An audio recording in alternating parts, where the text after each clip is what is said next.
امریکی صدر نے خود کو عالمی اور امریکی قوانین سے ماورا قرار دے دیا. کہا انہیں کسی بین الاقوامی قانون کی ضرورت نہیں، نہ وہ عالمی قوانین پر عمل کرنے کے پابند ہیں. انہیں صرف ایک چیز روک سکتی ہے اور وہ چیز وہ خود ہیں.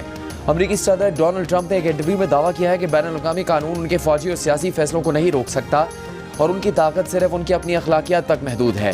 ٹرمپ نے کہا کہ وہ امریکی مفادات کے لیے کسی بھی ملک میں کارروائی کا حق رکھتے ہیں اور عالمی قوانین یا معاہدے ان کے فیصلوں کے پابند نہیں. بحیثیت کمانڈر ان چیف وہ خود اپنے اختیارات کی حد کا فیصلہ کرتے ہیں.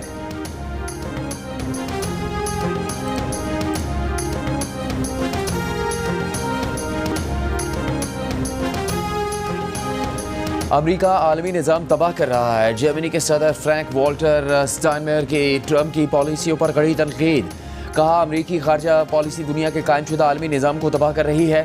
روس کا کرائمیا سے الحاق اور یوکرین پر حملے کے بعد